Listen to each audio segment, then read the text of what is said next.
तूफान ने न सिर्फ भारत बल्कि पाकिस्तान में भी तबाही मचा दी। पाकिस्तान के कराची से चक्रवाती तूफान की डरावनी तस्वीरें सामने आई। वहां समंदर में ऊंची ऊंची लहरें उठती दिखाई दी, तो वहीं तेज हवा का कहर भी साफ नजर आया और वहां तेज हवाओं के खौफ से लोग थर्रा गए, क्योंकि बिपरजॉय तूफान की दस्तक के साथ ही समंदर में ऊंची ऊंची लहरें उठने लगी और समंदर का पानी ऊपर तक आता दिखा। मंजर यह था कि लहरें किनारों को तोड़ने पर आमादा दिखी।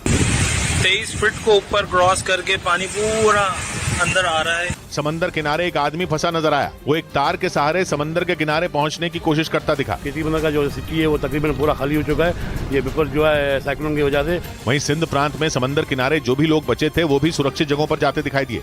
और ऐसी ही तस्वीरें पाकिस्तान के सिंध प्रांत से सामने आई। वहां तटीय इलाकों में सबसे ज्यादा खतरा बना रहा, इसलिए वहां हजारों लोगों को सुरक्षित स्थानों पर भेज दिया गया, क्योंकि वहां समंदर में ऊंची ऊंची लहरें उठ रही थी, जिसकी वजह से समंदर किनारे के इलाके डूब चुके थे। हालांकि उन इलाकों को पहले ही खाली करा दिया गया था। वहीं समंदर किनारे पाकिस्तान की नौसेना के जवान लगातार गश्त करते दिखाई दिए, जहां उन्होंने समंदर में फंसे कुछ लोगों को देखा जिन्हें ट्यूब और रस्सियों के सहारे सुरक्षित बचा लिया गया। लेकिन पाकिस्तान के सिंध प्रांत के सुजावल, ठट्टा और बदीन जिलों में हालात काफी खराब दिखाई दिए, इसलिए वहां से हजारों लोगों को सुरक्षित स्थानों पर भेज दिया गया। 62,000 लोगों को महफूज मकामात पर ले जाया गया है। यानी पाकिस्तान में बिपरजॉय तूफान ने हजारों लोगों को पलायन करने पर मजबूर कर दिया। इस बीच पाकिस्तान के ग्वादर से हैरान करने वाला एक वीडियो सामने आया। वहां तूफान की वजह से समंदर में इतनी ऊंची ऊंची लहरें उठी कि वो एक्सप्रेसवे तक पहुंच गई, जिससे लोगों की मुश्किलें बढ़ गईं। सामने आए वीडियो में ग्वादर पोर्ट के पास समंदर से उठी लहरें वहां से गुजर रहे एक्सप्रेसवे पर पहुंचती दिखाई दी, जबकि वो एक्सप्रेसवे काफी ऊंचाई पर था। लेकिन हाई टाइड की वजह से समंदर में ऊंची लहरें उठने लगी और ये इतनी उठी कि एक्सप्रेसवे तक पहुंच गई। इस दौरान वहां पर कुछ लोग उन लहरों को देखने के लिए ही इकट्ठा हो गए। हालांकि वहां पहले ही तूफान को लेकर अलर्ट जारी था, लेकिन इसके बावजूद वो जान जोखिम में डालकर वहां पहुंच गए, जिसके बाद उन्हें फिर समंदर किनारे से दूर रहने की चेतावनी दी गई। लेकिन कुछ लोग तो इसके बाद भी नहीं माने, वो एक्सप्रेसवे की बाउंड्री पर ही चढ़ते नजर आए।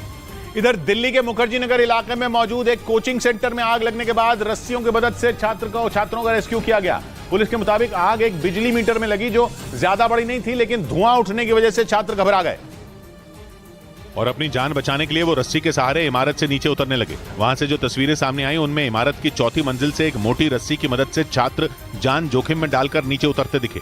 लेकिन डर यह था कि कहीं उनके वजन से रस्सी टूट न जाए, क्योंकि उस रस्सी पर एक साथ कई छात्र लटके हुए थे जो किसी भी तरह जान बचाने के लिए नीचे आना चाहते थे। हालांकि इस कोशिश में कुछ छात्रों के हाथ से रस्सी छूट गई और वो जमीन पर गिर गए, जिन्हें बाद में इलाज के लिए अस्पताल में भर्ती कराया गया। इस घटना के वक्त वहां लोगों की भारी भीड़ दिखाई दी, जिनमें शामिल कुछ लोग इमारत से रस्सी के सहारे उतरने वाले छात्रों की मदद करते नजर आए। उधर मुंबई के मीरा रोड हत्याकांड में पुलिस सूत्रों के हवाले से खबर है कि आरोपी मनोज साने ने ही अपनी लिव इन पार्टनर सरस्वती को जहर दिया था। पुलिस के मुताबिक मनोज साने ने 3 जून को सरस्वती के खाने में जहर मिला दिया था, जिससे उसकी मौत हो गई।